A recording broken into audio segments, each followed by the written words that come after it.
Bonjour à tous et bienvenue, ou peut-être bonsoir sur 11e art pour cette nouvelle preview, cette fois preview du groupe B, groupe plutôt relevé, avec l'Espagne, un favori qui ne dit jamais son nom, l'Italie, le tenant du titre, la Croatie qui est toujours là dans ce genre de rendez-vous, et l'Albanie qui peut être une belle surprise. Pour parler de ce groupe et de ces nations, Bilal est avec moi, ça va Bilal? Ça va. Pressé de parler de ce beau groupe de la mort, comme on aime à l'appeler. Bilal, comme tu l'as dit, groupe de la mort, c'est quoi ton avis, on va dire, général, avant qu'on s'attaque plus précisément à chaque équipe en détail sur ce groupe, son homogénéité, sa compétitivité, son spectacle, tout ce que tu ressens?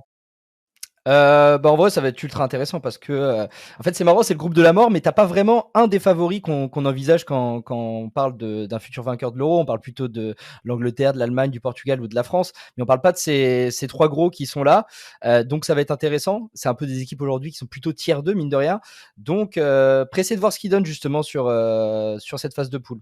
OK, et bah, vous en avez l'habitude, maintenant on va détailler équipe par équipe et je vous propose de partir écouter le premier expert. Groupe B, Espagne. Donc pour la première équipe de ce groupe, on va partir sur l'Espagne, où on a eu la chance d'interviewer Ruben du compte Ligue Actu sur Twitter, que je vous encourage à aller suivre. Une équipe d'Espagne avec encore une belle génération, avec bon quelques joueurs en fin de cycle, mais surtout beaucoup de promesses, voir comment tout ça va s'organiser et quel groupe va arriver à cet Euro. On est avec Ruben aujourd'hui pour cette présentation, cette petite preview de la Roja qu'on avait laissée en 2022 en huitième de finale après cette élimination un petit peu frustrante face au Maroc. Est-ce que tu peux nous refaire un petit point sur la dynamique de l'Espagne justement depuis cette Coupe du Monde? Comment se sont passées les qualifications pour l'Euro et en termes de jeu, qu'est-ce que ça donne? Le point principal, effectivement, quand même, depuis cet échec du mondial qui, tu l'as dit, a fait beaucoup de mal, c'est quand même la victoire en Ligue des Nations l'été dernier contre la Croatie en finale, qui quand même a été un gros soulagement pour beaucoup de nous, parce que c'est vrai que, on l'a dit, l'Espagne avait été quand même assez décevante dans ce mondial. Il y a eu, entre-temps, quand même, mine de rien, après le mondial, un changement d'entraîneur. Du coup, c'est donc Luis Enrique qui a été licencié tout simplement et qui a laissé la place à Luis de la Fuente, qui jusqu'à présent était le coach de l'équipe Espoir, mais on va y revenir après. Depuis, en tout cas, un jeu qui peine parfois peut-être à se trouver encore, mais qui, en tout cas dans l'idée de ce que propose Luis de la Fuente est vraiment intéressant. Il y a eu des matchs qui ont été évidemment plus difficiles que d'autres dans ce qui est des qualifs à l'Euro. Globalement, l'Espagne n'a pas forcément eu énormément de soucis, même si c'est vrai que la qualification a été assez tardive, parce qu'avant le mondial, il y avait eu un ou deux matchs qui avaient été vraiment compliqués. Et on avait vu une Espagne qui se mettait un peu en difficulté, mais depuis la Coupe du Monde et puis la fin du coup des qualifs, c'était une équipe qui a plus ou moins déroulé son jeu contre d'autres équipes, donc qui avait pas toujours non plus une très forte, qui montrait pas toujours une forte opposition, mais globalement ça s'est bien passé. Et puis la dynamique assez récente, c'est des matchs qui, je le dis, sont plutôt réussis, mais parfois en demi-teinte aussi, parce qu'il y a eu par exemple les deux derniers amicaux contre la Colombie et le Brésil, qui ont été, notamment contre la Colombie avec une défaite, qui ont été quand même une grosse déception dans le jeu. Mais je trouve que sur ce qui est des qualifications à l'Euro, il y a eu une dynamique intéressante. Il y a eu des idées de jeu qui ont été vraiment pas mal, mais c'est vrai que ça a du mal on va dire, à se maintenir sur la durée, parce que c'est aussi une équipe qui varie beaucoup en termes de joueurs, de composition d'équipe. C'est ce que Luis de la Fuente fait beaucoup. Et donc je trouve que parfois il y a un 11 titulaire qui n'existe pas, même si c'est vrai que dans une sélection c'est compliqué de toujours dégager le même 11 de convocation en convocation. Mais on voit bien qu'il y a certes une colonne centrale, une colonne vertébrale qui existe, mais il y a aussi à côté des joueurs qui un coup sont là, un coup sont pas là, qui répondent pas forcément toujours présents au maximum, ce qui à mon sens peut parfois générer quelques dangers, parce qu'on a l'impression qu'il n'y a pas toujours non plus de certitude sur ce que propose l'Espagne dans le jeu, qui est un jeu qu'on voit toujours très rapide, mais qui ne marche plus autant que ça pouvait l'être autant de la grande Espagne des Euros 2008, 2012 et du Mondial 2010. Pendant cette période, justement, il y a eu beaucoup d'instabilité, notamment au sein de la fédération. Est-ce que c'est quelque chose qui a impacté l'équipe On se rappelle notamment évidemment de toute l'affaire Rubiales avec cette histoire d'agression sexuelle pendant la Coupe du Monde féminine. Est-ce que tout ça a un impact sur la sélection masculine? C'est vrai que oui, c'est quelque chose que j'ai pas mentionné, mais il y a eu effectivement, durant toute cette année 2023, beaucoup de chamboulements. Et puis il y a même eu aussi, plus récemment, alors ça a été moins médiatisé, mais une affaire de contrat truqué avec la Super Coupe d'Espagne en Arabie Saoudite, qui est gérée par la Fédération espagnole, ce qui du coup a impliqué beaucoup de perquisitions. Il y a eu effectivement l'affaire avec Rubiales aussi. Pour l'instant, moi j'ai la sensation quand même que la sélection est restée assez, en tout cas la sélection masculine est restée assez imperméable à ça. C'est pas quelque chose qui a trop impacté, mais on voit bien quand même que dans ce qui est de l'organisation, dans ce qui est du contexte, on va dire, autour de la sélection, c'est quelque chose qui fait beaucoup parler. Et en Espagne, moi, c'est aussi un des gros soucis que je note, c'est que il y a une presse qui est vraiment très hostile à son équipe et qui est très critique en tout cas. Et je pense que ces affaires-là vont renforcer plutôt l'hostilité et donc pas aider à créer cette unité qui, voilà, déjà pendant le mondial, je trouve, avait fait un peu défaut. Et là, pareil, on l'a vu, il y a eu le match contre le Brésil qui a été joué au Bernabéu du coup, où il y avait eu Morata qui avait été sifflé par une partie des supporters madrilènes. Alors ça n'a pas de rapport direct, vous me direz, avec tout ce qui s'est passé avec Rubiales, mais je trouve que ça a en tout cas contribué à renforcer un peu peut-être ce contexte de défiance qu'il peut y avoir entre la presse, les supporters et puis la sélection par moment, quoi. Ouais, donc il y a une certaine instabilité, en tout cas médiatique, autour de cette équipe-là. Ouais. Tu parlais justement de Luis de la Fuente, c'est un entraîneur qu'on connaît pas très bien en France, parce que c'est quelqu'un qui a fait un petit peu toutes les catégories de jeunes à la Ouais. fédération notamment, sans revenir spécialement sur son parcours. Est-ce que tu peux nous détailler quelle est la vision générale qu'il y a autour de Luis de la Fuente en Espagne et comment est-ce qu'il est perçu, que ce soit en termes de gestion de groupe ou tactiquement? Bah, disons que c'est quelqu'un qui a mis qui en tout cas met de la volonté dans ce qu'il fait. Il croit dur comme fer à tout ce qu'il peut faire. Là où après il a peut-être un contexte effectivement qui est pas forcément très favorable, c'est qu'il est dans une période, on va dire, où le Real Madrid alors Barcelone, même si ça peut aller mieux dernièrement, il est dans une période comme où les joueurs de ces deux équipes-là, qui sont quand même les deux équipes historiques qui ont globalement fourni l'Espagne, les joueurs espagnols sont pas toujours au top. Il y a quand même forcément, alors peut-être moins du côté du Barça parce qu'il y a des Pedri, il y a des Fermin, il y a des Gavi, bon, qui malheureusement n'est pas là, qui effectivement font la différence, mais côté madrilène, il y a moins aussi de bons joueurs espagnols désormais, et je trouve qu'il doit aussi affronter peut-être ce contexte-là de joueurs qui sont peut-être moins présents, moins au top, et du coup ce qui l'oblige à devoir rebondir plus souvent, qu'on voit encore des joueurs de d'autres équipes qui sont moins médiatisés. Donc moi ce qui me plaît, c'est qu'il n'hésite pas justement je le disais, à changer, à tenter. Là où c'est un défaut, c'est que du coup, ça contribue à créer peut-être une instabilité aussi sportive. Mais honnêtement, dans ce qu'il a défendu, c'est quelqu'un qui répète et qui martèle que il veut donner sa chance à chaque joueur, qui veut laisser comme message que chaque joueur a sa place, c'est-à-dire quel que soit son âge, quel que soit son club. Il l'a même encore répété aujourd'hui en conférence de presse.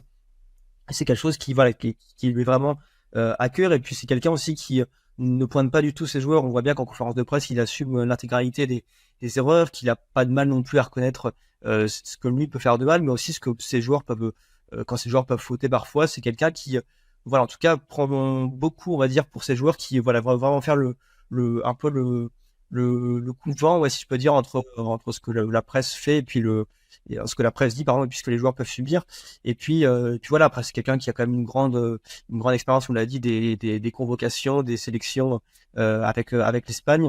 Et même voilà, même si tout n'a pas été parfait au niveau du jeu, moi je trouve que c'est moins grave enfin en tout cas c'est beaucoup mieux que ce qu'on aurait pensé, parce qu'après l'après Luis Enrique, on s'est dit Luis de la Fuente, est-ce que c'est vraiment le bon choix, quand il y avait notamment des noms comme Marcelino, qui était un nom très en vogue à l'époque pour reprendre la sélection. Voilà, force est de constater que pour l'instant, je trouve que moi, à titre personnel, il s'en sort pas trop mal. Je sais que c'est un constat qui est pas forcément partagé par tout le monde, parce que le jeu est pas étincelant tout le temps, même si je trouve qu'il y a des progressions. Et les résultats, même s'ils sont là, on voit bien que on peut manquer parfois cette touche qui permet de vraiment appuyer et de convaincre, de gagner avec la manière. Mais voilà, moi je trouve que pour l'instant, ce qui est proposé, c'est intéressant. Et après là, ce qu'il faut pour le coup effectivement trouver, c'est une vraie stabilité sportive aussi, qui peut-être viendra pendant cet Euro, mais qui a commencé petit à petit à se dessiner.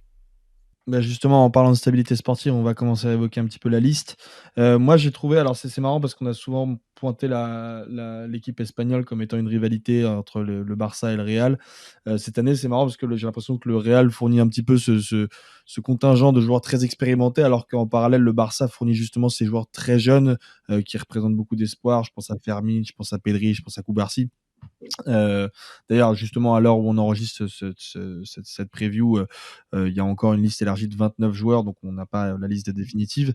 Mais c'est, en fait, cette différence entre le Barça et le Real, je trouve est assez intéressante d'avoir à la fois un côté très expérimenté, à la fois un côté très jeune. Et en plus de ça, au milieu de tout ça, rajouter des joueurs un petit peu plus expérimentés qui sont vraiment des valeurs sûres dans leur club. Je pense à des joueurs comme Rodri, Unai Simon, qui est aussi une référence aussi en Espagne aujourd'hui. Je pense à des joueurs comme Morata, qui même s'il est un petit peu critiqué de temps en temps, est quand même assez fiable. Qu'est-ce que tu penses, toi, de manière générale de cette liste? Moi, c'est une liste qui me paraît plutôt cohérente, en tout cas, et plutôt logique, non seulement alors, au vu des performances des joueurs, mais aussi au vu des dernières sélections, tout simplement. Justement, je parlais peut-être un peu avant de manque de stabilité sportive. Là, je trouve que pour le coup, il y a une liste qui est vraiment cohérente avec ce qu'on a vu sur les dernières. La vraie seule surprise que j'avais pas forcément anticipé, que personne n'avait anticipé d'ailleurs, c'est juste la présence d'Ayoce Pérez, qui est l'avant-centre du Betis, mais après, c'est exactement ce que tu as dit. Moi, c'est ça que j'apprécie dans l'Espagne. On va dire que depuis les fiascos, on va dire de 2016, 2018 et depuis 2018, c'est qu'il y a une volonté aussi de garder certains anciens joueurs, mais en même temps voilà, d'incorporer des plus jeunes. C'est-à-dire qu'on a Koubarsi qui a 17 ans, et à côté de ça, on a Jesus Navas qui a 38 ans, qui est vraiment voilà, l'expert, c'est ça, qui en plus a tout connu pour le coup, puisqu'il a gagné aussi la Coupe du Monde en 2010. Donc moi, c'est ça vraiment qui me plaît, et on voit bien que depuis les échecs après de la Coupe 2018, il y a vraiment eu une vraie volonté des différents sélectionneurs d'incorporer des jeunes en les mélangeant du coup avec les plus expérimentés. Et moi, cette piste me plaît de manière générale. Au niveau des gardiens, il n'y a pas de surprise. Et même au niveau défensif, ce sont les joueurs qui sont présents souvent. Koubarsi du coup qui a appelé, mais ça on l'avait déjà plus ou moins déjà anticipé, et puis c'est vrai que ça peut s'entendre. Et après, voilà, au milieu de terrain, moi, je vois pas non plus spécialement de grosses surprises. Ce qui, par contre, je trouve être une bonne nouvelle, c'est qu'il y a des joueurs comme, on avait peut-être cru pendant un instant qu'ils soient écartés, mais peut-être des joueurs comme Alex Garcia, qui avec Girona a fait une grosse saison. Alors après, peut-être qu'il serait effectivement en dehors de la liste des 26.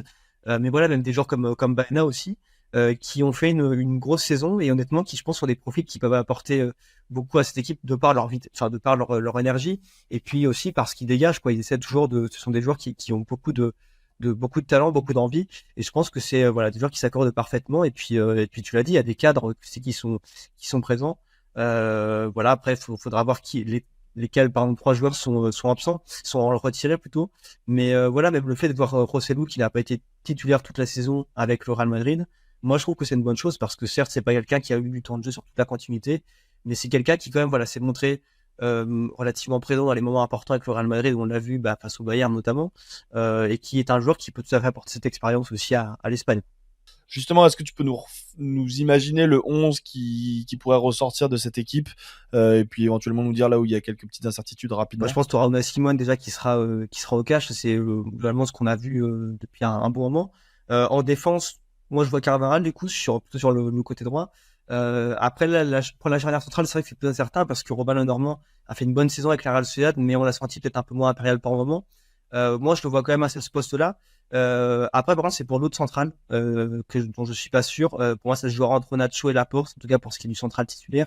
Et c'est vrai que Laporte en Arabie Saoudite a peut-être eu aussi une saison, en tout cas moins médiatique que celle de Nacho. Et puis après, voilà, pour ce qui est de l'autre du l'autre poste de latéral, je pense que Grimaldo, à mon avis, sera ici, parce que c'est voilà, quelqu'un qui, pour moi, devant Cucurella. Donc ça serait ma ligne défensive. Pour ce qui est du milieu de terrain, bon, ça va rester aussi sur quelque chose assez classique. Il y aura Rodri qui sera là. Et après, là où ça sera intéressant, ce sera effectivement de voir comment l'absence de Gavi est remplacée, parce que du coup, c'est quelqu'un qui était vraiment très présent du coup dans le dispositif de La Fuente. Mais je pense que du coup, on aura peut-être plus Pedri et Fabian Ruiz, qui sont des joueurs qui ont eu, Fabian Ruiz surtout, qui a eu beaucoup de temps de jeu avec Luis de La Fuente, et qui à mon avis sera là. Et puis du coup, je pense Pedri pour prendre la place de Gavi, même si c'est pas tout à fait les mêmes profils. Ouais. Et puis devant, Morata en pointe, tout simplement, je pense. Et puis sur les côtés, pas facile à deviner. Je pense que alors Lamine Yamal sera peut-être pas titulaire non plus tout le temps, mais moi je vois bien Dani Olmo et puis après une lutte peut-être entre plutôt Nico Williams et Lamine Yamal pour le poste de latéral.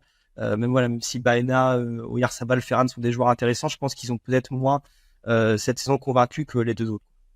Justement, alors peut-être pas dans ce 11, peut-être que ça fera partie des remplaçants. Est-ce que tu auras un joueur en particulier à suivre? Est-ce que tu vas plutôt te pencher vers une des pépites du Barça ou est-ce que tu as d'autres choix à faire? C'est pas évident.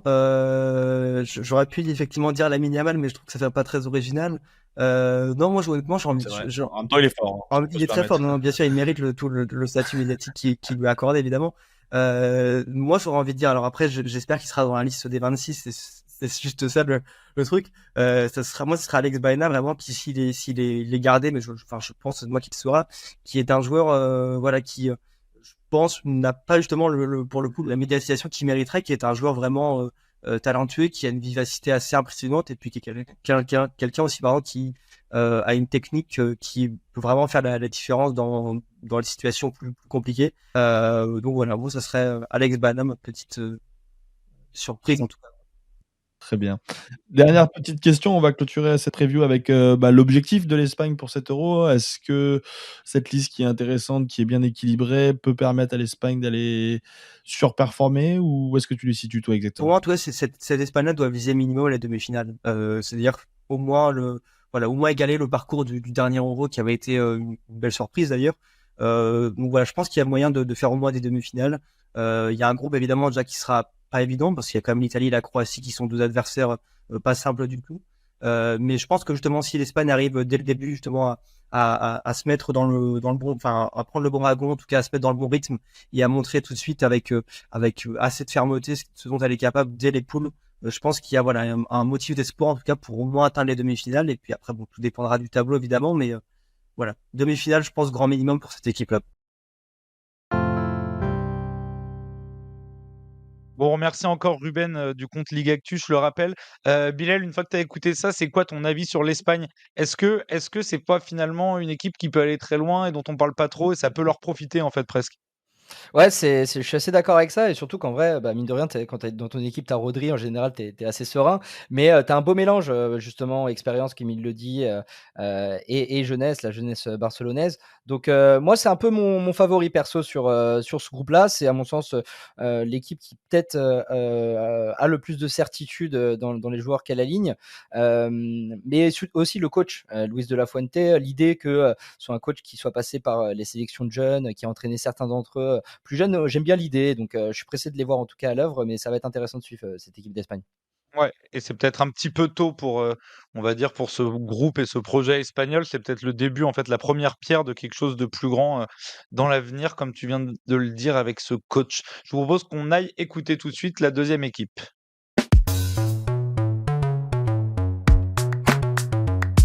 B. Croatie. Donc cette deuxième équipe, la Croatie, comme vous venez de l'entendre, on est allé écouter Cédric de ActuFoot croate. Alors voilà, peut-être une Croatie peut-être moins flamboyante que dans ces grandes dernières années, cette dernière décennie, mais avec quand même beaucoup de joueurs intéressants. Je vous propose d'écouter Cédric et on en parle juste après avec Bilal. Salut Cédric, tu tiens une page qui s'appelle ActuFoot croate. Est-ce que tu peux nous raconter un petit peu ce qui s'est passé, depuis, notamment au niveau des éliminatoires? Eh ben, ça tombe bien parce que depuis 2018, c'est vraiment le renouveau de la sélection. Il y a vraiment, des résultats qui sont extraordinaires, on peut vraiment dire ce mot-là. D'ailleurs, on en parle même assez peu en France malgré les très bons stades de l'équipe de Croatie. Bah, tu vois, même encore aujourd'hui, là, la coupe d'Europe arrive, on entend beaucoup que l'équipe est vieillissante, tout ça. Donc malgré ce qui s'est passé ces dernières années, donc cette 2e place en 2018, cette 3e place en 2022 et puis, l'année dernière, cette finale de Ligue des Nations parce que ça faisait aussi partie plus ou moins des éliminatoires où ils battent les Pays-Bas en demi à Rotterdam et ça se termine au penalty contre l'Espagne parce que cette fois, ça passe pas au penalty. Donc pas passé loin de ce premier titre dans l'histoire de la sélection. Et puis sinon, les éliminatoires avaient très bien commencé et puis comme très souvent en fait, l'équipe de Croatie, c'est souvent un peu des hauts et des bas et parfois des bas incompréhensibles. Et là, justement, après cette Ligue des Nations, les Croates donc étaient bien placés dans le groupe et puis ils ont fait 2 mauvais résultats puisqu'ils ont perdu contre la Turquie et contre le Pays de Galles à la suite. Donc ils avaient plus leur destin entre les mains en fin de compétition, donc grosse panique, gros stress. Finalement, ça s'est bien passé. Ils ont très bien joué les 2 derniers matchs. Ils se sont vraiment réveillés. Et puis aussi, surtout, le Pays de Galles n'a pas gagné ces 2 matchs puisque le destin de la Croatie dépendait du Pays de Galles. Donc, grâce aux mauvais résultats des Gallois, les Croates sont passés, mais ils se sont vraiment fait une grosse frayeur parce que vraiment, en octobre, les 2 résultats étaient assez terribles et ont fait craindre le pire pour la Croatie. Donc, ça s'est terminé sur une note quand même un petit peu mitigé, alors que tout se passait quand même très très bien jusque-là. C'est ça qui est aussi assez déstabilisant, c'est que même dans cette grande période de temps fort, ils ont toujours ces grands points, ces grands moments de vide en éliminatoire, et bon, ça n'a pas été finalement très grave, mais ça s'est bien terminé. On va parler un petit peu de Zlatko Dalic, qui est le coach de la sélection depuis 2017, le coach d'une Croatie qui a de très bons résultats, notamment en Coupe du Monde. Et du coup, au vu des résultats, on peut imaginer qu'il est plutôt apprécié. Est-ce qu'il y a des choses au niveau du style de jeu ou même des schémas tactiques utilisés qui auraient été essayés pendant les éliminatoires? Est-ce qu'il y a eu des évolutions? Alors non, là ce sera simple puisque avec Dalic et même un peu avant Dalic, c'était le 4-3-3 et ce sera le 4-3-3 ad vitam aeternam. Ça ne bouge pas, les joueurs changent mais le dispositif ne change pas, et encore en conférence de presse, donc là avant-hier, il a redit on ne va pas changer. Donc tout ça c'est clair, ce sera le 4-3-3. Alors bon, un 4-1-2-2-1 pour être plus précis, mais ça ne changera pas, ce sera cette stratégie-là. Et là-dessus, il n'y a aucun doute à se faire. Ce sera plus le choix des joueurs qui se précise de plus en plus, mais d'un point de vue de la tactique, ça restera là-dessus. C'est d'ailleurs peut-être le point faible déjà de la Croatie, on peut peut-être le dire, c'est que il n'y a pas forcément de plan B. Mais c'était déjà le cas auparavant. Les défauts d'il y a 4 ans sont les mêmes qu'aujourd'hui, les qualités d'il y a 4 ans sont à peu près les mêmes qu'aujourd'hui aussi. Et ce problème qu'il n'y ait pas de plan B, une équipe, la Croatie, c'est une équipe de possession. Elle peut tout à fait garder le ballon, mais rien en faire, finalement. Ça va tourner, on annonce qu'il se passe quelque chose.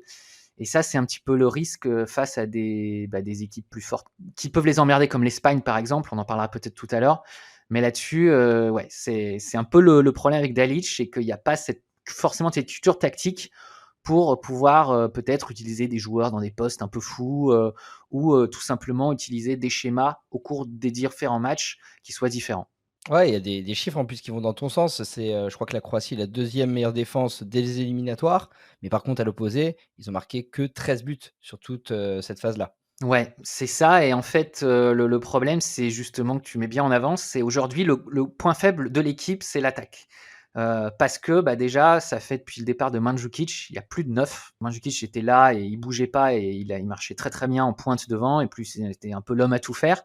Et là, en fait, ça tourne beaucoup, ça passe, c'est Kramaric, c'est Budimir, c'est Petkovic, et en fait, il y a aucune solution qui marche vraiment. Donc, tu vois, dans une équipe type aujourd'hui, c'est impossible de te dire qui jouera devant. Même si c'est des joueurs qui fonctionnent bien en club, le problème, c'est comme le dispositif n'est pas fait, en fait, il n'y a pas vraiment des joueurs qui sont faits pour reprendre le rôle de Mandžukić, mais comme ça ne change pas dans l'organisation offensive, on se retrouve aujourd'hui avec ce manque qui est un peu ce fameux plafond de verre, hein, je pense. Si l'équipe n'a pas pu aller plus loin dans la dernière compète, c'est parce qu'il leur manque un pur neuf, et un moment, quand on veut aller loin, c'est quand même déterminant. Et du coup, ce manque peut-être d'adaptation tactique de la part de Dalic, ça mène pas certaines critiques? Ou alors il a vraiment un statut où on ne peut rien dire et Si, oui, en fait, si, les résultats, on peut rien dire, ça c'est certain. Et au-delà des résultats, en fait, ce qui se passe d'assez extraordinaire aussi, c'est au sein du groupe, et l'ambiance est aujourd'hui très très bonne. Et puis il se passe vraiment quelque chose entre les supporters, entre les Croates et la sélection. Là où, je ne sais pas si tu te souviens, il y avait quand même des gros problèmes avec les ultras, même encore à l'Euro 2016, il y avait eu des soucis à Saint-Etienne notamment. Et en fait, depuis 2018, tout ça a été vraiment renouvelé. Les Mamić, tous ceux qui tournaient de façon un petit peu malsaine autour de l'équipe, ont été quand même évacués. Et aujourd'hui, même quand tu regardes le championnat de Croatie, il y a un peu plus de monde qui vient au stade. Enfin, et puis là, tu vois, quand ils font des bons résultats, à Zagreb, il y a des milliers, des millions de personnes qui se réunissent. Aujourd'hui, il y a quelque chose de très très fort entre la sélection et les Croates. Et ça, c'est vraiment quelque chose que Dalic réussit aussi à remettre dans l'équipe. Dans sa communication, il est à fond dans ce côté, on est une famille. En fait, après, il y a ce côté aussi très croate de se dire, on est le petit pays, on veut montrer qu'on est là, on est fier de qui on est, mais on va se battre jusqu'au bout. Et il joue à fond là-dessus, que ce soit d'un point de vue communication, mais aussi parce que c'est culturel. Et il a réussi à trouver ce côté, ce qui fait la différence culturelle de la Croatie, il a réussi à l'imprégner dans l'équipe nationale. Et c'est pour ça que l'équipe marche bien, qu'elle est beaucoup aimée aujourd'hui. Et moi, je trouve ce qui est très marquant, c'est quand tu prends le staff de l'équipe. Donc déjà, les mecs de 2018 sont déjà dans le staff aujourd'hui. Mandzukic est dans le staff. Olic, bon, il n'était pas là en 2018, mais dans le staff. Subasic, Šimunić, Čorluka.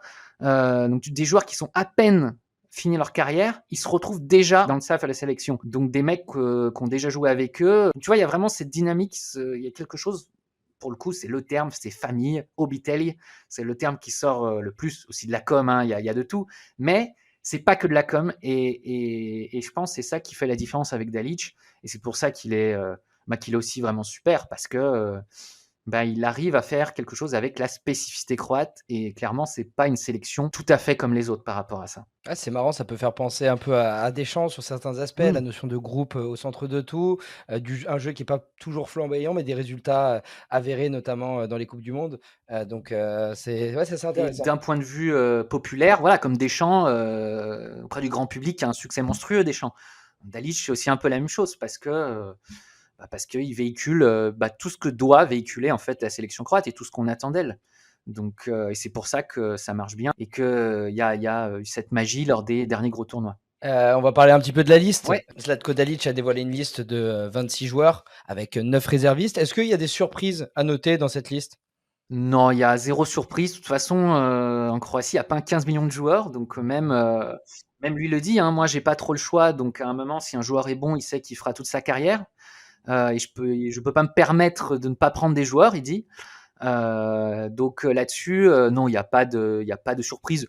Alors, peut-être, entre guillemets, la mini-surprise pour les Croates serait peut-être l'absence de Brekalo. Mais bon, je veux dire, ça fera pas débat en dehors de Split et de la Croatie. Et franchement, il n'y a pas vraiment débat en plus. Et peut-être, après, pour ceux qui suivent la Ligue 1 et l'OL, forcément, Tchaleta Tsar, comme il est revenu en titulaire, bon, Tchaleta Tsar, aujourd'hui, ça reste une solution. Il est réserviste, mais a priori, il ne sera pas dans le groupe pour l'Euro. Donc, non, vraiment, il n'y a pas de surprise dans cette sélection. Ok, est-ce qu'il y a peut-être un joueur à suivre en particulier que tu conseillerais à nos auditeurs, le joueur à regarder quand on regarde un match de la Croatie? Il y a plusieurs bonnes réponses à cette question. Ne dis pas je vais en Modric. dire deux. Voilà, je vais pas dire Modric parce que c'est tellement une évidence qu'on va pas le dire. Mais un évidemment, petit jeune peut-être, un petit jeune qui monte. Gvardiol, petit jeune, 21 Ouais, ans. un petit peu moins grand public. Pas très connu, hein, Manchester City. Non, Gvardiol, c'est le gros joueur de la sélection aussi. Pareil, quand on dit que ce mec a 21 ans, c'est extraordinaire. Donc clairement, oui, si on devait dire la grosse star de la Croatie après Modric, c'est Gvardiol. Donc là aussi, il va être forcément très attendu. Il y a 2 ans, il avait encore un tuteur qui était Lovren. Maintenant, ça y est, c'est lui le boss cette année, donc le boss de la défense. Donc ça va être très intéressant à suivre. Puis maintenant qu'il a pris quand même du galon à City avec aussi Guardiola, on l'attend de fou. Hein. Ça va être très intéressant de voir où il en est par rapport à la sélection aussi. Peut-être plus globalement maintenant pour conclure un peu tout ça, cette équipe de Croatie, quelles ambitions elle a? On le rappelle, elle est dans le groupe de la mort, le groupe qui est sûrement le plus compliqué de cet Euro. Est-ce que l'objectif, c'est de faire mieux que le dernier Euro où ils étaient sortis en 8e de finale? Tu m'en parlais en off, il n'y a pas une seule victoire en phase à élimination directe de l'histoire de la Croatie. C'est peut-être ça le vrai objectif ou c'est plus loin? Alors, quoi qu'il en soit, un truc qui est aussi que Dalic dit beaucoup, c'est la Croatie a des résultats extraordinaires et que pour un pays comme nous, ça devrait pas être la normalité. Donc, faut pas oublier que ce qu'on fait là, c'est complètement dingue. Pour autant, le but, c'est de continuer d'être dans une démarche positive et surtout d'être valeureux. Donc, il y a cette volonté, dans tous les cas, de passer le premier tour. En fait, ça, c'est toujours l'objectif avant chaque compète, c'est on passe le premier tour et après, on verra. Même si, évidemment, le but, c'est d'aller le plus loin possible, hein, comme n'importe quelle équipe. Mais cet objectif du premier tour, c'est la base. Puis après, c'est vrai que ça dépend sur qui tu tombes et tout, donc tu as plein de choses. Mais la Croatie dira jamais notre objectif, c'est le dernier carré, quoi, tu vois. Donc vraiment, c'est de bien figurer en première chose. Deuxième chose, c'est de passer le premier tour. Et puis, bah, dans le fond, bien sûr, c'est d'aller un peu plus loin parce que la dynamique est excellente, parce qu'avec le public, ça se passe très bien. Et puis, bah, parce qu'aussi, ça peut peut-être un peu surprendre vu d'ici, mais les Croates, c'est un peu comme s'ils jouaient à domicile hein, en Allemagne. Là encore, Dalic dit oui, oui, on va jouer à la maison. Si vous vous souvenez de la Coupe du Monde 2006, Croatie-Brésil, on avait un peu l'impression d'être à Zagreb, quoi, en gros, au niveau de l'ambiance. Et ça, c'est un truc qui va être très important, en tout cas, à suivre et qui sera très important pour les Croates. C'est que la diaspora sera très présente et ça va être vraiment intéressant de suivre ça et quel impact ça aura sur l'équipe. Donc Bilal, on vient d'entendre Ruben nous décrypter un peu cette sélection croate. En effet, peut-être un petit peu moins brillante que dans la dernière décennie, mais il y a encore du beau monde. Et la Croatie, ils ont un petit peu cette culture finalement des grandes compétitions. Ouais, clairement, c'est vraiment l'équipe, à mon sens, poil à gratter parce que c'est toujours, chiant de les jouer. C'est une équipe qui concède peu de buts, comme le disait Cédric.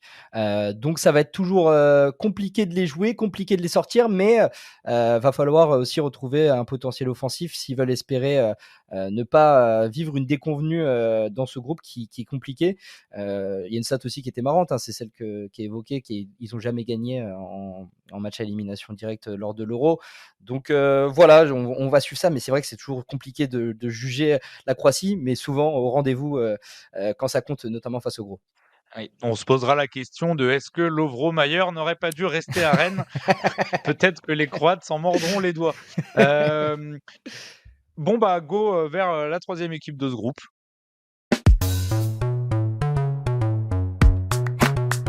Groupe B, Italie. Vous venez de l'entendre, on aborde donc le tenant du titre, l'Italie, la Squadra Azzurra, qui est pas vraiment la même Italie que celle qui a gagné l'Euro, mais en même temps, j'ai envie de dire, en 2021, personne ne les attendait. Est-ce qu'ils peuvent, on va dire, refaire le même coup? Rien n'est moins sûr. En tout cas, on va voir ça tout de suite avec Johan Crochet qui nous a accordé cet entretien. Hello Johan, merci beaucoup d'être avec nous pour cette petite preview de l'Italie. Alors l'Italie, sujet complexe puisque on ne sait jamais trop à quoi s'attendre avec cette sélection. On sait qu'ils n'ont pas participé aux deux dernières coupes du monde 2018-2022. Ils sont les tenants du titre à l'Euro. Il y a eu ce beau parcours récemment aussi en Ligue des Nations avec une 3e place. Et puis surtout l'arrivée de Spalletti. Qu'est-ce qu'on peut dire de l'Italie dernièrement? Quelle est un petit peu la dynamique actuelle de la nationale? Bon, la dynamique, elle est plutôt positive parce que au-delà d'avoir su gérer un peu la dépression post-non-qualification à la Coupe du Monde 2022, d'avoir réussi à gérer le changement d'entraîneur et cette catastrophe inattendue du départ de Roberto Mancini en Arabie Saoudite, ce qui est, mine de rien, c'est quand même déjà 2 éléments très importants qu'il a fallu gérer plus que techniquement, déjà psychologiquement, avec un groupe qui était resté dans l'euphorie de l'Euro 2020 joué en 2021.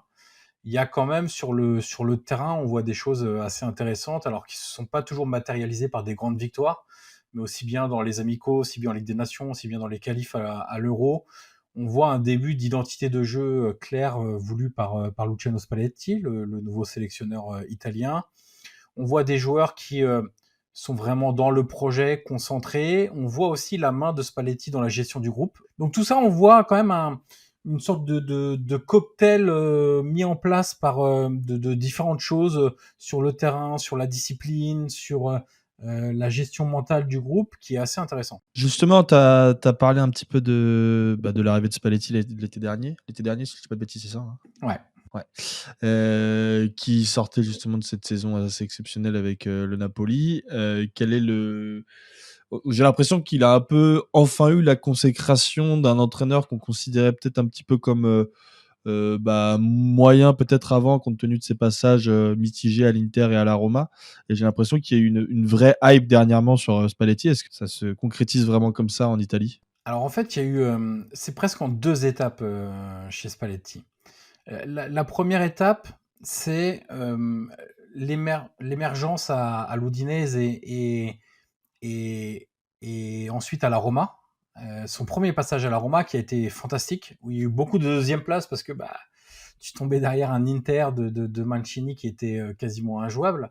Mais il y a eu à la fois sur le plan des résultats, de la Coupe d'Italie gagnée, Super Coupe d'Italie, des deuxièmes places, des quarts de finale de Ligue des Champions, et aussi sur le plan du jeu, surtout l'identité de jeu, l'ADN qu'il a réussi à donner à cette équipe-là, quelque chose de très positif. Ensuite, il est allé au Zénith, où il a remporté beaucoup de trophées, ça a été également positif. Et ensuite, quand il est revenu en Italie, il y a eu on l'avait un peu perdu de vue de manière générale. Moi, je l'ai suivi au Zénith, mais de manière générale, l'environnement italien l'avait un peu perdu de vue. Quand il revient à la Roma, il fait quand même un record de points du club, de l'histoire du club en Serie A. Mais ça correspond à un moment donné où c'était la saison des adieux de Francesco Totti à la Roma, et ça a été très très dur parce que les deux se sont accrochés, parce qu'on a eu le sentiment que Spalletti se payait un peu Totti parfois, et les supporters avaient pris en grippe l'entraîneur. Donc on a eu cette impression-là de l'extérieur que Spalletti était peut-être un peu en train de perdre le fil de sa carrière. À l'Inter, ça n'a pas été forcément génial, mais ça a toujours été l'entraîneur quand même quand on a besoin de relever un club, de lui donner une identité de jeu et de l'amener en Ligue des Champions, il est capable de le faire. Se poser la question du step successif. Quelle est sa capacité à faire passer le club dans une nouvelle dimension et en gros aller gagner un trophée. Et il a réussi à le faire à Naples, et là effectivement ça a été la totale consécration pour un entraîneur qui a quand même 65 ans, donc il n'est plus tout jeune. Oui, c'est ce que je disais, c'est justement ça que je voulais mettre en valeur. C'est l'impression qu'il arrive peut-être enfin à maturité, Ouais. ou alors qu'il a enfin la reconnaissance qu'on. C'est plus la reconnaissance, parce que, la reconnaissance, encore en Italie, il y a des gens qui l'apprécient depuis toujours, mais plus à l'international pour le coup. T'as raison de le souligner. Le fait de gagner un trophée à Naples avec toute la dimension que représente ou qu'a ce club-là, cette quasiment mystique autour de Maradona, de Bien Naples, sûr, ouais. de cette ville bouillonnante, des supporters incroyables. Il y a une part parfois même d'exagération dans tout ça, mais ça a eu une résonance évidemment médiatique à l'international très importante. Et le fait d'accéder à la sélection italienne a été, oui, sans doute l'un de ses derniers très gros challenges dans sa carrière, encore qu'il peut encore faire 10 ans, on sait jamais. Ranieri a 74 ans et il était encore en activité. Mais oui, c'est vrai que c'est pour lui, en tout cas pour ceux qui le suivent, qui apprécient son travail, qui ont vraiment suivi de près tout ce qu'il a fait, tous les joueurs qu'il a fait progresser, tous les clubs qu'il a amenés en Coupe d'Europe, les trophées qu'il a fait gagner un petit peu partout, c'est quand même une juste récompense de tout son travail. Et du coup, sur la première année à la tête de l'Italie, est-ce qu'on sent déjà vraiment la patte Spalletti? Est-ce que ça se matérialise vraiment? Alors, pas encore totalement. Il y a des choses qu'on voit, des préférences de jeu qu'on note évidemment, qu'on attendait d'ailleurs, puisque dès qu'on a su que Spalletti allait être nommé, on avait tous beaucoup d'attentes sur ce qu'il serait en capacité d'amener à cette équipe-là. Et ça a été très positif, je trouve. Avec en plus, il faut pas négliger il arrive alors que les éliminatoires de l'Euro ont déjà commencé. Ils n'ont pas forcément très bien commencé. Et il arrive quand même avec une pression au-delà de tout ce que tu as envie de mettre en place, mon cher Luciano, il faut surtout qualifier l'équipe. Il faut que cette sélection nationale joue l'Euro. C'est hors de question qu'après avoir raté la Coupe du Monde 2022, l'Euro 2024 t'échappe. Donc il a réussi à faire ça en commençant à mettre des choses en place, en même faisant évoluer un peu certaines de ses habitudes. Je parle principalement d'un schéma de jeu. On l'a vu lors des amicaux du mois de mars contre des nations sud-américaines, Venezuela et Équateur, tester une défense à 3, ce qui est assez inhabituel chez lui, qui est plutôt assez peu enclin à bouger de son 4-2-3-1 légendaire qui le suit depuis très très longtemps. Donc on voit quand même aussi une réflexion de son côté sur quelles sont aussi les qualités principales de l'effectif et comment je peux les optimiser. Ouais, justement, on va parler un petit peu de cette liste des 28 qui sera donc réduite à 26 très prochainement, et qui a une particularité qui est quand même assez marquante, qui est que hormis Vicario et Donnarumma, les deux gardiens, et Jorginho au milieu de terrain, tous les joueurs de cette sélection italienne sont issus de Serie A, ce qui est une particularité quand même à noter. Oui, mais c'est une habitude. Les Italiens adorent leur championnat, même si on peut toujours trouver quelques... Disons que il y a un peu plus longtemps, c'était quasiment du 100%. Aujourd'hui, tu commences à voir quelques joueurs qui s'exportent. Évidemment que Verratti a beaucoup compté là-dessus. Le double pivot qu'avait Roberto Mancini, Verratti-Jorginho, était 100% à l'étranger.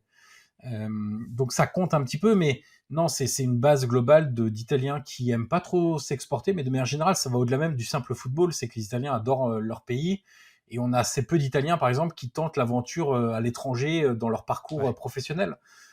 Donc au-delà même des diasporas qui existent, mais du fait de l'immigration, plus que de volonté juste de s'expatrier pour quelques années pour le travail. On parle plus de vagues migratoires, mais c'est très classique dans le groupe de l'Italie. Ouais. Oui, enfin les effets de l'arrêt Bosman qui arrivent sur la sélection italienne, c'est dingue. Du coup, est-ce que tu peux nous parler un petit peu des forces et faiblesses, alors peut-être pas individuelles, mais plutôt ligne par ligne, voir s'il y a vraiment des aspects à mettre en avant sur cette équipe ou justement à noter sur lesquels il faudrait progresser? Alors, il y a pas mal de choses à dire. Sur le front offensif, il y a une vraie faiblesse sur les postes d'ailier, sur les postes de joueurs de côté.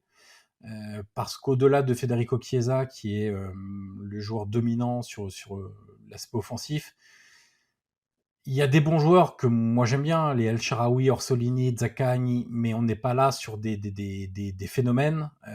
Il suffit de voir d'ailleurs que c'est Roma, Lazio et Bologne, donc il n'y en a aucun qui joue par exemple, hormis Chiesa, hein, je reprécise, mais aucun autre qui joue dans les 3 gros clubs italiens. Ça vous indique aussi quand même que, alors Berardi est blessé, mais Berardi c'est Sassuolo, donc ça n'aurait pas été non plus dans ce groupe-là. Donc il y a une difficulté là-dessus, et c'est pour ça aussi que Spalletti est passé une défense à 3 sur un 3-5-2, où le jeu est beaucoup plus axial, et où ton jeu de côté est animé par des pistons, où là tu as plus de choix. Parce que même si Udogie est blessé, tu as quand même des joueurs de qualité. Alors on peut regarder évidemment Federico Di Marco, qui est un joueur majeur dominant en Italie, mais Andrea Cambiaso, que vous connaissez peut-être un peu moins les auditeurs, qui joue à la Juve et qui est vraiment un joueur très cérébral, qui peut jouer à droite et à gauche, plus à droite, qui est un joueur très réfléchi avec une grosse qualité technique. C'est pas un joueur qui a un énorme impact physique, mais par contre qui a un gros volume de jeu et qui est très intéressant. Évidemment, j'allais dire le presque retraité Matteo Darmian, qui fait rire un peu tout le monde, mais qui donne toujours 100% de tout ce qu'il a. Et quand on voit encore la saison qu'il fait à l'Inter, c'est très très sérieux, et même pour le très haut niveau, c'est sérieux. Et puis de l'autre côté, on a Bellanova aussi comme joueur capable d'amener de la puissance et du volume de course. Donc les côtés pourraient être animés plutôt par des pistons que par des ailiers. Après, défensivement, en charnière centrale, t'as pas le sentiment d'avoir des cracks. T'as un crack, c'est Bastoni, mais de pied droit, de défenseur central pied droit, parce que on était parti quand même sur une charnière avec Acerbi aussi, mais qui s'est blessé, qui a été opéré d'une pubalgie, donc il ne fera pas l'Euro, Francesco Acerbi de l'Inter. Donc lui il était gaucher aussi. Et si on regarde les pieds droits, Gianluca Mancini est un bon joueur à la Roma, a fait des progrès ces derniers temps, mais ça reste un joueur qui s'énerve très rapidement et qui peut dégoupiller. Et est-ce que tu as envie d'un joueur comme ça, toujours titulaire dans une compétition comme l'Euro? Pas sûr. Ouais, c'est vrai que défensivement, après sur les autres défenseurs, c'est quand même des joueurs qui jouent peut-être plus dans des équipes de milieu de tableau.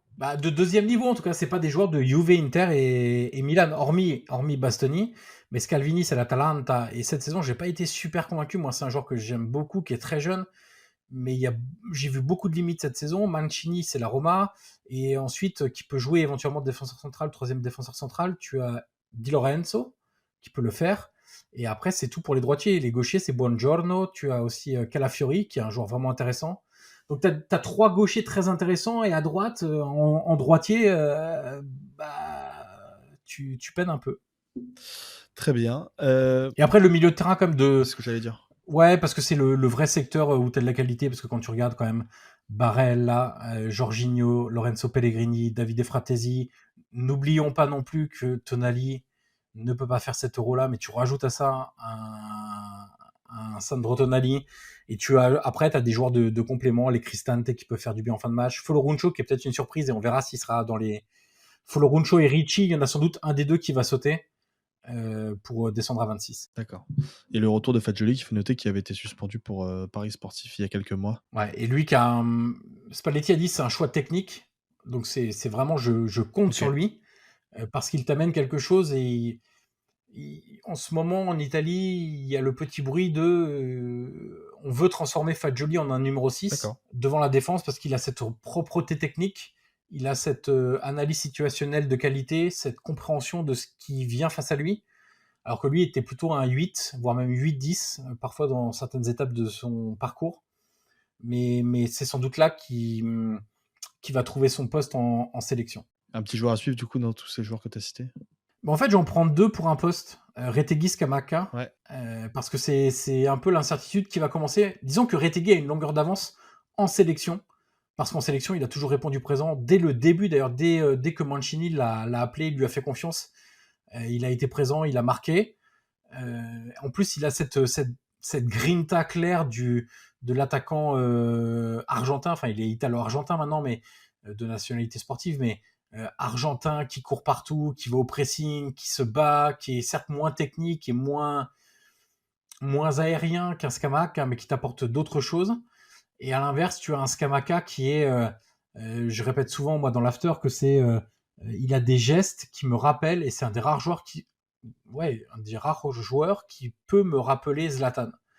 Dans sa façon de frapper sans élan, de frapper de voler, de marquer de manière acrobatique, dans le jeu aérien, dans son jeu en extension, dans la capacité à lever le pied très haut, de faire des amortis de la poitrine dans déséquilibre total. Donc c'est une vraie option que choisira Spalletti, mais à la limite, vaut mieux que là, en fin de saison, il ait 2 options comme ça, alors qu'en début de saison, on se disait, au poste de numéro 9, on y va comment à l'Euro ? C'est vrai. Quels objectifs pour cette équipe italienne pour cet Euro? Ils sont tenants du titre, on le rappelle, mais c'est tellement instable et on a l'impression qu'ils sont peut-être une liste, en tout cas sur le papier, qui est peut-être un petit peu inférieure aux gros favoris et que sont l'Angleterre, l'Allemagne et la France, probablement. Quels objectifs du coup Déjà, il y a tout ce que tu as dit, et il y a une contrainte supplémentaire, c'est le groupe. Et le groupe, c'est Espagne, Croatie, Albanie. Donc là, t'es pas dans le groupe de l'Euro 2021 où, de mémoire, c'était Pays de Galles, Turquie et Autriche, je crois, de mémoire. Donc t'es pas du tout sur la même typologie d'adversaire et la même concurrence. Donc j'ai pas envie de faire du Giroud, hein, mais l'objectif c'est pas le maintien, mais l'objectif c'est de sortir du groupe. Et ensuite, comme en 2021, hein, ensuite, selon comment se croisent les tableaux, les groupes, tu peux vivre une très belle épopée et te retrouver rapidement en demi-finale. Mais tu peux aussi sortir du groupe parce que face à l'Espagne et la Croatie, qui sont 2 équipes compétitives, t'as pas réussi à prendre 2 points et tu finis même pas meilleur 3e avec un match galère contre l'Albanie. Tous les scénarios sont possibles en fait avec cette Italie. C'est pour ça que le réel objectif, c'est déjà sortir du groupe de la mort. Et ensuite, l'Italie, tu sais, l'Italie en compétition, tu peux leur mettre n'importe qui devant, ils sont capables de gagner, ils sont capables de gagner avec les dents, avec les ongles. On l'a vu au dernier Euro, c'était exactement ça. Bien sûr, il y a eu de la prolongation, des tirs au but, ils sont capables de tout ça, l'Italie. Mais l'essentiel, c'est vraiment de sortir du groupe. Bon, Bilal, maintenant qu'on a écouté ce bel entretien, coup double pour l'Italie ou pas? C'est compliqué. Je t'ai dit, pour moi, le favori, c'est plutôt l'Espagne dans ce groupe. Mais après, voilà, il y a quand même des très bons joueurs dans cette équipe d'Italie. Bon, il décrivait le secteur défensif comme finalement amputé d'Acerbi notamment. Mais quand même, tu as 2 des membres de la meilleure défense d'Italie cette saison. Tu as Bastoni, qui est clairement un crack, et Di Marco. Donc ça compte. Et tu as un milieu qui est quand même de très très haut niveau. Le niveau de Scamacca aussi, sur la fin de saison, c'est n'importe quoi. Donc tu vois, c'est une équipe qui, surtout avec Spalletti, voir justement sa patte, ça va être vraiment intéressant de les suivre. C'est vraiment une des équipes, pour le coup, qui intrigue. Donc pressé de les voir aussi, et voir si face à des gros, comment ce sera, parce que je crois qu'ils ont perdu qu'un seul match depuis que Spalletti est arrivé, c'était contre l'Angleterre. Donc voir ce que ça donne justement face à peut-être dans l'adversité de ce groupe-là, on va dire. Ouais, et moi, je sais pas pourquoi je le sens comme ça, mais je pense que l'Italie peut galérer à sortir du groupe, mais être assez violente en phase d'élimination. Je te propose qu'on aille voir la dernière équipe, sûrement la plus méconnue de ce groupe. Groupe B, Albanie. Donc vous venez de l'entendre, on va parler de l'Albanie, ce petit pousset. Et pour mieux connaître cette nation, on est allé interroger Aldo de Footballish Keep FR sur Twitter. Donc si vous voulez suivre un peu plus près cette équipe, n'hésitez pas à le suivre sur les réseaux. L'Albanie, finalement, on n'en attend pas grand-chose, mais on peut avoir quelques surprises. Il y en a toujours une ou deux nations par compétition qui se montrent un petit peu, au moins pendant un match. Pourquoi pas espérer un exploit contre l'un des trois. On l'écoute et on revient tout de suite avec Bilal. Salut Aldo, tu tiens la page Twitter Football Albanais. Tu vas pouvoir, toi, nous éclairer un petit peu sur cette nation qu'on ne connaît pas forcément et qui, on peut le dire, a créé la sensation pendant les éliminatoires de cet Euro en finissant première d'un groupe. Il y avait des nations comme la République tchèque ou la Pologne, par exemple. Est-ce que tu peux nous raconter comment se sont passés ces éliminatoires et aussi comment ça a été suivi au pays en Albanie? Bizarrement, on a été assez confiants à partir du moment où on a réussi à tenir le match nul face à la République tchèque à Prague. À partir de ce moment-là, on a commencé à se dire qu'il y avait peut-être moyen de faire quelque chose. Cette sensation s'est confirmée dès le match suivant, lorsqu'on a battu la Pologne 2-0 à domicile. À partir de là, on s'est dit il y a un truc. On s'est dit qu'il y a un truc, surtout que lorsque nous on a fait match nul à Prague face aux Tchèques. En parallèle, la Pologne a perdu face à la Moldavie. Donc à partir de ce moment-là, on a eu vraiment ce coup de chance sur les autres matchs, plus notre performance à nous à Prague, qui voilà, tout ça a fait que on s'est dit, il y a moyen de faire quelque chose. Il y a moyen vraiment de faire quelque chose. L'ambiance a suivi. Tous nos matchs ont été à guichet fermé à Tirana pendant la phase de qualification. On a été très nombreux à avoir fait le déplacement à Prague et très nombreux à avoir également fait le déplacement en Moldavie. Je crois qu'on était 2000 à avoir fait le déplacement en Moldavie pour le match qui a définitivement scellé notre qualification pour l'Euro. Donc on a vraiment eu un réel engouement autour de cette équipe, autour de cette sélection durant l'année 2023. Donc oui, on a été confiants. On a vraiment eu on va dire des coups de chance avec des contre-performances du côté des autres équipes, notamment de la part de la Pologne qui a fait un parcours assez surprenamment décevant de leur part quand on connaît justement leur qualité. Donc on a pu en profiter, on a su en tirer parti, donc tant mieux pour nous. Voilà, donc mais malgré cela, derrière nous les matchs il faut qu'on les gagne et on a réussi à gagner les matchs qu'il fallait remporter tout simplement. Ouais, d'ailleurs, parle-nous peut-être un petit peu déjà, l'Albanie. Est-ce que c'est un pays de foot globalement? C'est un peu compliqué comme question. Quand on voit que le championnat est complètement à la ramasse, les stades sont vides. On avait pas mal d'affaires de trucage des matchs dans les dernières années. Donc là maintenant aujourd'hui les stades sont complètement vides. Ça fait que niveau championnat c'est une catastrophe. Du coup les gens regardent plutôt les championnats étrangers, notamment les championnats italiens et anglais. Et pour la sélection, on sort quand même de quelques années assez compliquées avec Panucci, avec Reia. On était vraiment sur des systèmes en 3-5-2 qui étaient calamiteux. Et du coup, en termes de performance, ça ne suivait pas. En termes de qualité de jeu, ça ne suivait pas du tout non plus. Du coup, les gens, ils étaient agacés. C'était compliqué de remplir les stades. Et vraiment, l'arrivée de Silvino a mis un coup de pied dans la fourmilière. Et du moins, au niveau de la sélection nationale, on a eu vraiment une qualité de jeu tout autre, des stades remplis. Et puis voilà, quoi. Ouais, du coup, tu me fais une passe décisive de qualité parce que justement, j'allais enchaîner sur un coach que notamment les Lyonnais connaissent bien, le fameux Silvino que tu viens d'évoquer. Est-ce que, enfin, justement, c'est assez intéressant parce que nous, on n'a pas forcément suivi son parcours aussi avec l'Albanie. On sait qu'après Lyon, il est passé au Corinthians, pardon, et ça a été un passage plutôt raté. Il arrive en 2023 à la tête de la sélection. On peut dire aujourd'hui que ça a bien fonctionné, mais comment il a accueilli un petit peu en Albanie et aujourd'hui comment il est considéré? L'accueil a été plutôt tiède au début, je dois te l'avouer, parce que justement, comme tu l'as dit, les gens avaient en tête son parcours à Corinthians, ils avaient en tête son parcours à Lyon, et on se dit pour sortir de 5 années, non pas 5 années, 4 années de calvaire absolu avec Panucci et Reia, où ils ne parlaient pas albanais, et du coup ils ne parlaient pas albanais aux joueurs, donc il y avait ce problème-là aussi de communication entre les joueurs et le staff. Donc de 1 il y a ça, et de 2 la qualité de jeu ne suivait pas, et on se disait c'est vraiment avec Silvino qu'on va réussir à sortir de cette torpeur. Donc c'est vraiment au début on n'était pas vraiment rassurés, et puis après il y a eu le premier match face à la Pologne, directement pour le début des qualifications pour l'Euro. On n'a même pas eu de match amical. Directement on entre dans le bain, et en soi on sort une prestation plutôt correcte face aux Polonais. Bon, battre la Moldavie, c'était quelque chose qui était plutôt prévisible, mais c'est vraiment les performances face aux Tchèques et face à la Pologne au match retour qui nous ont fait comprendre qu'on était vraiment en train de réaliser quelque chose, et qu'en termes de qualité de jeu, c'était mieux. Il y avait du mieux, quoi. T'en as parlé plusieurs fois justement de ce style de jeu-là. Justement, qu'est-ce que c'est le style de jeu de l'équipe entraînée par Silvino? C'est quoi un peu les points forts de cette équipe et peut-être certains points faibles qui ont pu aussi émerger? Alors, les points forts, c'est clairement que de 1, on passe sur une défense à 4. Voilà, ça change. Le système d'avant, c'était 5 défenseurs, 3 milieux, donc 2 milieux défensifs et 2 gars devant à qui on balance le ballon et on croise les doigts pour qu'ils fassent quelque chose. Là, on est vraiment sur un 4-2-3-1, vraiment avec 2 ailiers qui sont de vrais ailiers. Donc là, c'est vrai, on met pas 2 défenseurs au poste d'ailier. Donc voilà, chaque joueur est à son poste. Et en termes de points forts, premièrement, c'est qu'on on réussit à faire des transitions assez rapides. Je repense notamment au match face au Tchèques, où je ne compte plus le nombre de fois où en 1 ou 2 passes, on a réussi à casser les lignes et vraiment à partir en profondeur, à lancer un joueur en profondeur ou vraiment à partir en contre. Le nombre de fois où on a eu cette situation et qui a même parfois abouti sur des buts.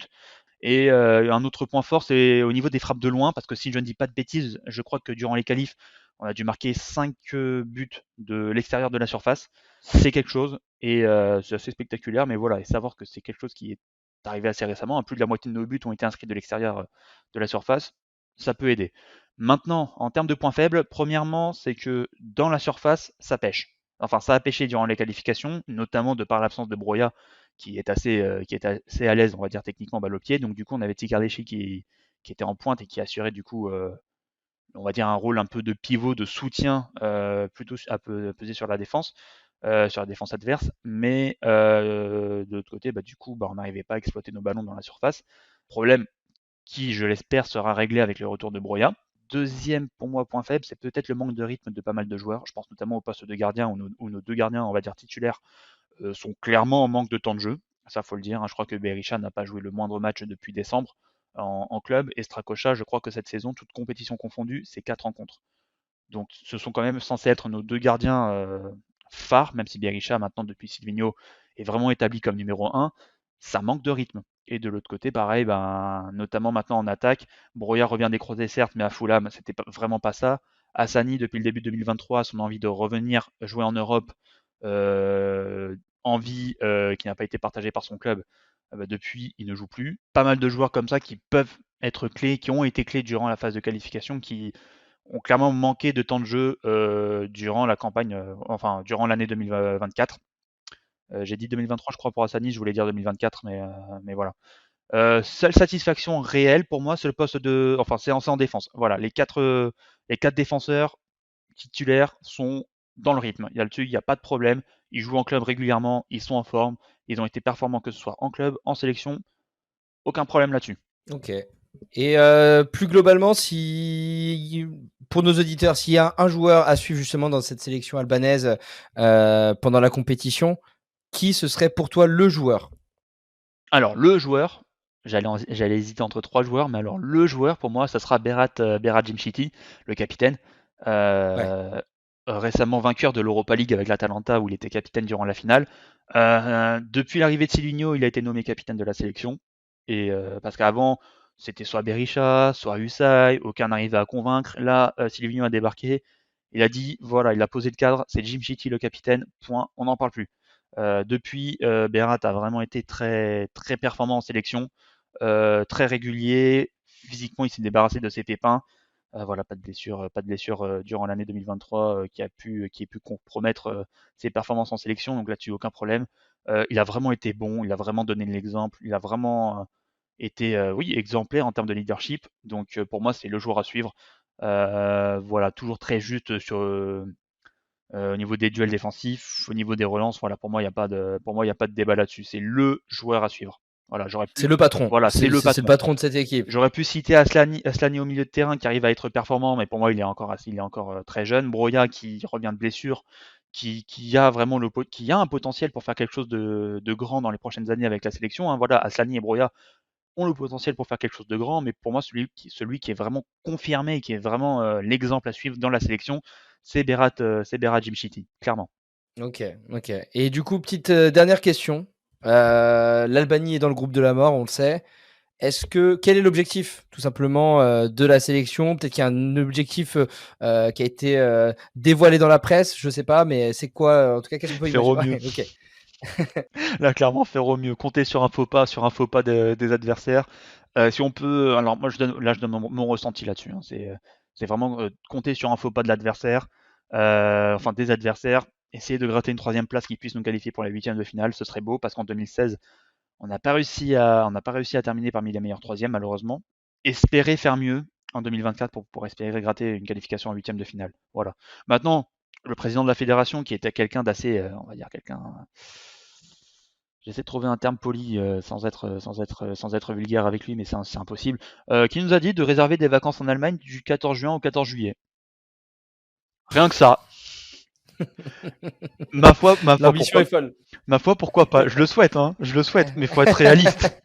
Faut être réaliste. J'aime bien dire, voilà, ça c'est j'aime bien aussi avoir le discours du si c'est pour pas espérer aller en finale, autant rester à la maison parce que ça sert à rien. Maintenant, il faut être réaliste aussi, hein. Quand on a l'Espagne, la Croatie et l'Italie en face de nous dire oui, vous inquiétez pas, réservez les vacances jusqu'au 14 juillet. Quand même. Voilà. Donc, est-ce qu'il a dit sur le ton de la rigolade? Probablement. Mais j'ai envie d'être mauvaise foi. Quand il s'agit de lui, j'ai envie de mauvaise foi. Je comprends. Bon, bah écoute, merci beaucoup Aldo en tout cas pour tous ces détails. On va suivre du coup l'Albanie et voir comment ils réussissent à s'en sortir dans ce groupe de la mort et on leur souhaite en tout cas le meilleur. Bon, Bilal, finalement, cette Albanie, pas grand-chose à en espérer, si ce n'est peut-être un coup d'éclat et puis se faire un peu voir. Bah, après, je serais pas aussi catégorique que toi, ce serait la logique effectivement et ce serait très surprenant que ce ne soit pas le cas mais en tout cas, c'est une équipe qui a quand même des grosses qualités défensives. Ils ont encaissé que 4 buts pendant tous les éliminatoires dans un groupe qui était pas facile. Tu avais la République tchèque, tu avais la Pologne, donc c'est quand même une très belle performance et le dernier groupe de la mort lors du dernier Euro, c'était on se rappelle du parcours de la Hongrie qui était dans le groupe de justement de la France, du Portugal et de l'Allemagne et qui a failli, en tout cas qui à 10 minutes de la fin, je crois, était qualifié virtuellement. Donc je les enterrerai pas. À tout moment, il y a un statu quo entre les différents gros et une petite victoire surprise. Donc voilà, mais c'est sûr que effectivement les probabilités sont pas de leur côté, mais en tout cas faut saluer le travail qu'a réalisé Silvino du côté de l'Albanie et voir justement ce que ça donne sur le terrain parce que oui, on n'a pas forcément regardé les matchs, mais ça a l'air intriguant en tout cas. Ouais, et puis ils sont finalement sur une belle dynamique après cette belle campagne de qualif, comme tu l'as dit. Pour conclure, on va aller un petit peu sur les pronos de ce groupe. Il serait temps de te mouiller un peu, Bilal, histoire de se donner rendez-vous dans 3 semaines et voir un petit peu ce que ça a donné. Comment tu le vois ce groupe au final? T'en as un petit peu dit tout à l'heure. Ouais, alors c'est l'enfer de parler sur ce groupe parce que la logique voudrait que les 3 passent. Mais en tout cas, je pense plutôt l'Espagne un peu au-dessus. J'ai envie de croire aussi dans le projet italien. Et maintenant, peut-être la petite surprise Albanie. Non, je vais pas me mouiller. Allez, on reste sur les classiques. Je vois les 3 passer et surtout que le deuxième de ce groupe joue le deuxième d'un autre groupe, donc tu te régales en 8e de finale. Mais ouais, je pense que la logique devrait être respectée et que les 3 passeront. Toi, tu as peut-être un avis aussi, hein, parce que tu es bien mignon à m'envoyer au charbon, mais il faut se mouiller, mon ami. Hein. Moi, ce que j'allais dire plus ou moins comme toi, mais contrairement à toi, je vais me mouiller. Ah, Je sais pas pourquoi. Allez, on va dire une plantade de la Croatie. Et je vois ouais, l'Albanie je peux aller choper l'entendre. une 3e place sur une victoire à la con contre les Croates qui galèrent contre Ouais. un bloc bas. Allez, je le vois comme ça. Bon, pas de chance pour les Albanais. Je me plante à peu près 90% des fois dans mes pronos. Mais allez, je le sens bien comme ça. De toute façon, tous mes pronos, moi, sont un petit peu douteux, hein. Déjà, vous verrez dans le groupe C également, j'ai tenté des trucs. Mais bon, c'est les grosses cotes sur MPP. On sait jamais. Bon, Bilal, merci beaucoup pour ton temps. On va clôturer ce beau groupe B, le groupe de la mort qui va être très intéressant à suivre. Donc, je vous encourage tous à aller regarder tous les matchs, évidemment. Et puis, on se donne rendez-vous dès demain pour une nouvelle preview, la preview du groupe C qui va être beaucoup plus intéressant qu'il n'y paraît. Donc, bonne soirée à tous et très bonne Euro.